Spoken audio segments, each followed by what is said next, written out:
सारांश हिंदी क्लासेज। हिंदी व्याकरण के लिए यूट्यूब पर सर्च करें। बिना परिभाषा रटे सरल उदाहरणों से हिंदी व्याकरण। सब्सक्राइब करके बेल आइकन जरूर दबाएं।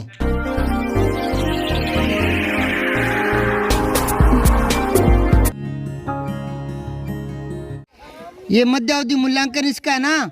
5वां प्रश्न देखो, नीचे दिए गए शब्दों में रह के सही स्वरूप का प्रयोग करके लिखना है। तो यहाँ अगर मर्म लिखेंगे ना तो ऊपर रह आ जाएगा, मैं अगले मैं पर रह मर्म। फिर ये प्रश्न, पै के पैर में रह प्रश्न, ठीक है।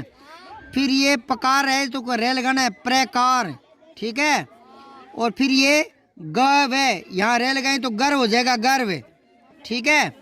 फिर ट्रक में नीचे रह आ जाएगा ट्रक, ठीक है। फिर चक्कर में कह के रह आ जाएगा चक्र, ठीक है। फिर ये कह रहा है नीचे दिए गए दो वाक्यों को जोड़कर नया वाक्य बनाना है एक, यानी ये सरल वाक्य है दो, इनको मिश्रित या संयुक्त में बदलना है। तो ये कह रहा है शारदा भूखी थी उसने खाना खा लिया, तो इसको इसलिए लगा दो बीच में, यूं लिखो शारदा भूखी थी इसलिए खाना खा लिया। क्या लिखोगे? शारदा भूखी थी इसलिए खाना खा लिया, भूखी थी इसलिए से जोड़ दोगे। समझ में आ रही है कि नहीं आ रही? अब उसके बाद है सर्दी की छुट्टियां आई राधा नानी के घर गई, सर्दी की छुट्टियां आई और राधा नानी के घर गई, ठीक है, और लगा दोगे। फिर है हम जैसलमेर पहुंचे ही थे, छोटी की आएगा, छोटी की लगा लो। हम जैसलमेर पहुंचे ही थे कि सवेरा हो गया, छोटी की से जुड़ जाएगा, ये मिश्रित हो जाएगा, ठीक है।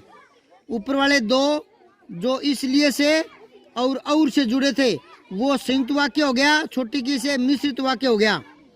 फिर 7वां देखो, नीचे दिए गए संवाद को आगे बढ़ाओ।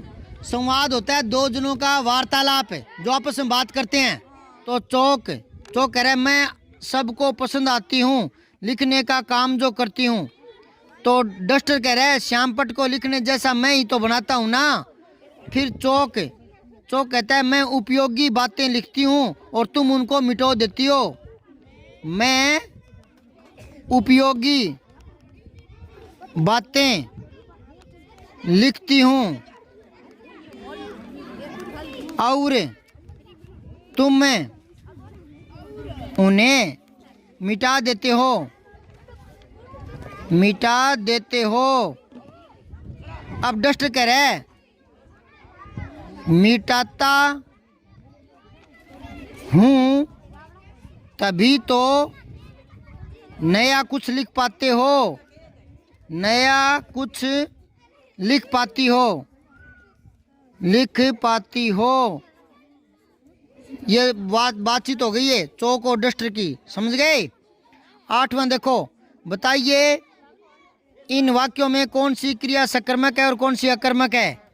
जिसमें कर्म आ जाता है ना वो सकर्मक होती है, नहीं आता वो अकर्मक होती है। तो देखो गोविंद चित्र बना रहा है क्या बना रहा है? चित्र। तो ये तो सकर्मक आ गई, आगे लिखो सकर्मक, ठीक है। फिर ये आशा खाती है, वैसे तो खाना सकर्मक होता है पर इसने कर्म दिया नहीं इसलिए पूरा वाक्य देखना है। तो ये वाक्य तो है तो अकर्मक है, क्रिया तो सकर्मक ही है, पर यहाँ पर कर्म आया नहीं है तो वाक्य ये अकर्मक है। फिर भरत पानी भरता है तो पानी कर्म हो गया तो ये सकर्मक हो गई, ठीक है। ऊपर वाला ये वाक्य के आधार पर पूछ रहा है, कर्म ना देकर तो अकर्मक कर सकते हो आप।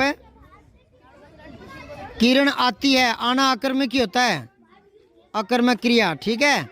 फिर 9वां देखो, नीचे दिए गए वाक्यों को सही क्रम में लिखना है। ये वाक्य को तोड़ करके आगे पीछे शब्द किए हुए हैं। तो देखो बहादुरी से नाना साहब आ गए दोनों थे कि बाहर, क्या करोगे इसका? नाना साहब की बहादुरी से दोनों बाहर आ गए। समझ में आई बात है? कैसे करोगे? नाना साहब की बहादुरी से दोनों बाहर आ गए, यूं लिखना है। फिर है मेले है दृश्य चित्र का लगाना, क्या बनेगा इसका? मेले का दृश्य चित्र लगाना है, क्या बनेगा? मेले का दृश्य चित्र लगाना है। लिख लो, मेले का दृश्य चित्र लगाना है। अगला देखो, चाहिए भरा व्यक्ति को रहना आशा से। व्यक्ति को आशा से भरा रहना चाहिए। क्या लिखोगे? व्यक्ति को आशा से भरा रहना चाहिए। अगला है, निम्नलिखित गद्यांश को पढ़ करके प्रश्नों के उत्तर देने हैं।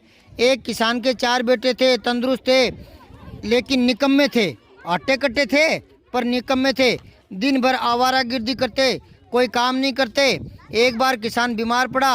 उसने बेटों को बुलाकर कहा, मैं अब नहीं बचूंगा, तुम लोग मेरी मृत्यु। आगे पेज पलटो।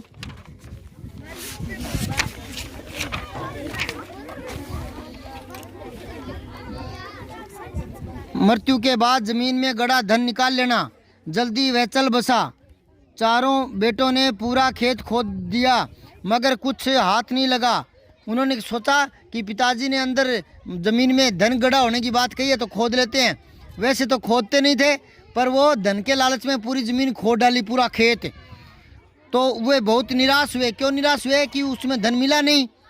तभी एक ने कहा, खेत में हम गेहूँ बो देते हैं। उस साल बहुत अच्छी फसल हो गई। मतलब किसी ने कह दिया कि जब खेत तुमने खोद तो दिया ही है, अब बीज डाल दो, बारिश होने वाली है, फसल हो जाएगी। तो उन्होंने बीज डाल दिया। बीज ही तो डालना था, खेत तो खोदा हुआ था। बीज डाल दिया, बरसात हो गई अपने आप ही और उसके बाद फसल हो गई। तो उनको बहुत लाभ हुआ। तो लाभ हुआ वो सोना ही बन गया ना, समझ गए? अब उन्हें समझ में आ गया कि असली धन तो मेहनत है। वो अनाज कब पैदा हुआ? जब मेहनत की। तो मेहनत करते हैं तो फल मिलता है। उक्त गद्यांश का उचित शीर्षक बताओ। शीर्षक होता है नाम। इस कहानी का क्या नाम है? मेहनत का फल, है ना? यूं भी इसका शीर्षक हो सकता है। फिर है, किसान ने बेटों को बुलाकर क्या कहा कि मेरी मृत्यु नज़दीक है, तुम खेत में गड़ा हुआ सोना निकाल लेना। खेत को खोद डालने पर भी धन नहीं मिला। ऐसी स्थिति में आप होते तो क्या करते? एक बार तो निराश होते लेकिन फिर उन्हीं तरह मेहनत करके उसमें बीज डाल देते, है ना? फिर है, निम्नलिखित मुहावरों के अर्थ लिखने हैं। चल बसना, मृत्यु को प्राप्त होना। चल बसना क्या होता है? खून पसीना एक करना, बहुत मेहनत करना। खून पसीना एक करना क्या होता है? बहुत मेहनत कर। कुछ हाथ न लगना, कुछ न मिलना, प्राप्त न होना, लाभ न होना। ठीक है ना?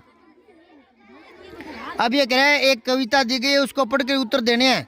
नन्ही चींटी जब दाना लेकर चलती है, चढ़ती दीवार पर 100 बार फिसलती है। मन का विश्वास रगों में साहस भरता है, चढ़कर गिरना गिरकर चढ़ना न अखरता है। आखिर उसकी मेहनत बेकार नहीं होती, कोशिश करने वालों की। ये रंगों में रगों है, ये रगों में ये बिंदी कैसे लगी। उपयुक्त पद्यांश का शीर्षक लिखना है। उचित शीर्षक है, कोशिश करने वालों की हार नहीं होती। क्या होगा? कोशिश करने वालों की हार नहीं होती। चिंटी के मन में साहस कब बढ़ जाता है? जब वो बार बार गिरती है तो थकती नहीं है, पुनः वो साहस के साथ ऊपर चढ़ती है।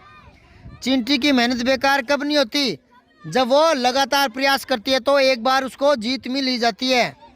उपयुक्त पंक्तियों में निहित भाव को स्पष्ट करो। इस कविता में क्या बताया गया है वो बताना है। क्या बताया गया है? इस कविता में क्या बताया गया है बताओ? कोशिश करने वालों की हार नहीं होती। वेरी गुड, शाबाश। सब्सक्राइब करके बेल आइकन जरूर दबाएं।